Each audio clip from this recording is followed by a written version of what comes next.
पतीवर खोटा गुन्हा दाखल, रानडुक्कर पकडण्यासाठी ढाकणे घेऊन गेले. खोक्या भोसलेच्या पत्नीची प्रतिक्रिया. तर रील्स बनवण्यासाठी मुकादमाचे पैसे आणल्याचाही दावा.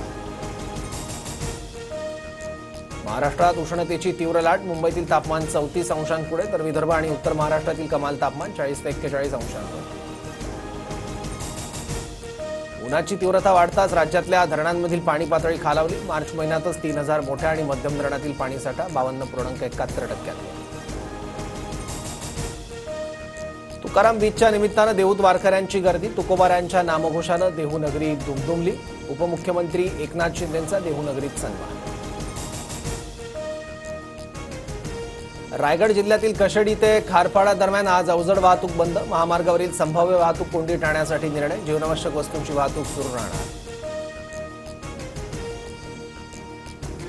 मध्य रेल्वेच्या मेन लाईन आणि हार्बर मार्गावर मेगा ब्लॉक, तर पश्चिम रेल्वेवर आज कोणताही ब्लॉक नाही. बाहेरगावी गेलेल्यांचा परतीचा प्रवास सुरू होण्याची शक्यता असल्यानं निर्णय.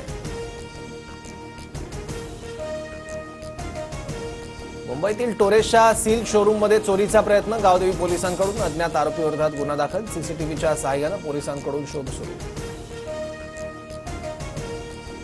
फास्टॅग सक्तीच्या निर्णयाला आव्हान देणारी जनहित याचिका उच्च न्यायालयाने फेटाळली. फास्टॅग न वापरणाऱ्या वाहनधारकांना दुप्पट रक्कम द्यावी लागणार.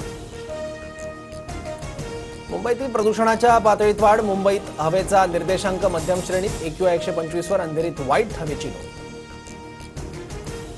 प्रसिद्ध संगीतकार AR रहमान यांची प्रकृती बिघडली. छातीत दुखू लागल्यानं चेन्नईतील खासगी रुग्णालयात उपचार सुरू.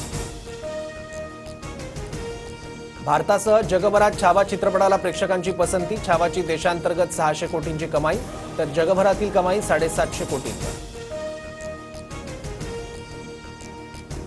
लष्कर ए तैयबाचा मोस्ट वॉन्टेड दहशतवादी पाकिस्तानात ठार. अज्ञात हल्लेखोरांकडून हाफिज सईदचा साथीदार अबू कताल सिंघीचा खात्मा.